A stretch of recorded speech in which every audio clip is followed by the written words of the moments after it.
Let's speak to Patrick O'Flynn, UKIP's MEP for and a candidate actually for Cambridge in the 2015 general election. He joins us from Westminster. You must be pretty pleased, aren't you?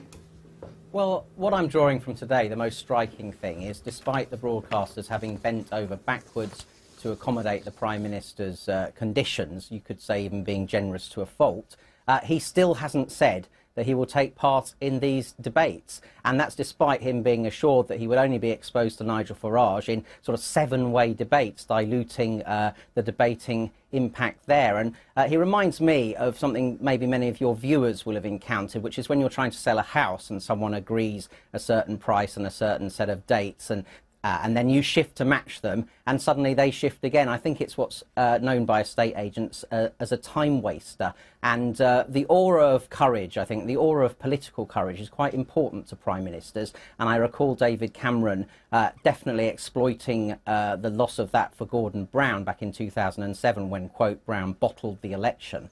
And I think Mr Cameron is in grave danger of being seen both as a time waster and someone who hasn't got the courage of his convictions. Well, what he's saying is any new proposals will be considered as part of the ongoing debates process. I mean, they say they haven't made up their minds yet, have they? It's not really that fair, though, is it, on the parties like the DUP? I mean, they've got more MPs than any of these others.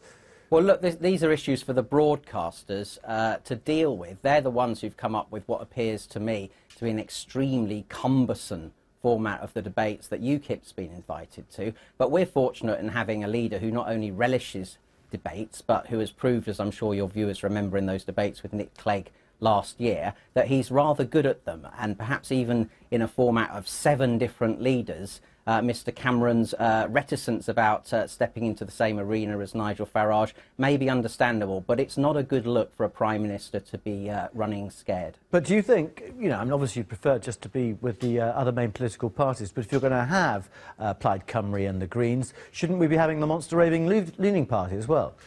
Well, that would clearly take things to the brink of absurdity, wouldn't it? But that is for the broadcasters, as UKIP has said all along. We're not setting kind of deal-breaking conditions on that. Our party leader is keen to present our prospectus for change for Britain and the real alternative that UKIP provides to the 3 tired Westminster bubble parties. It's clear to me that David Cameron, unless he regains some kind of intellectual confidence, is not wanting to take part in these debates, even when his sudden and quite moving affiliation for the Green Party has been acknowledged and dealt with by the broadcasters. He still won't say, yes, I'll take part in these debates, and that's despite 5 years ago they were Dave's big idea. They were essential to democracy then, and it was any time, any place. Now it seems to be no time, I'm washing my hair that night, or whatever the latest excuse may be. Can we just be clear on one thing? I mean, if it were to materialise that you could form part of a coalition, I mean, would you work with David Cameron? We think it's extremely unlikely that UKIP will get into a formal coalition with anyone.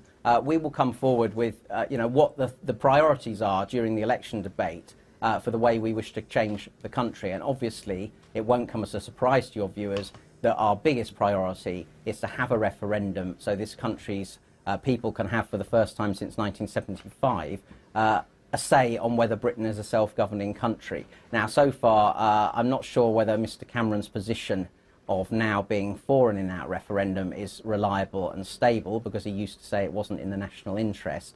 But so far, you know, the stars are in alignment in terms of perhaps a confidence and supply arrangement with that as one of the conditions. But the idea of UKIP MPs in a formal, complete coalition with any of the parties, and perhaps Ed Miliband, there's still time for him to realise democracy is quite important and a referendum is long overdue. But the idea of us getting into formal coalition, I think, is extremely far-fetched. OK, Patrick O'Flynn, thanks very much indeed. Thank you.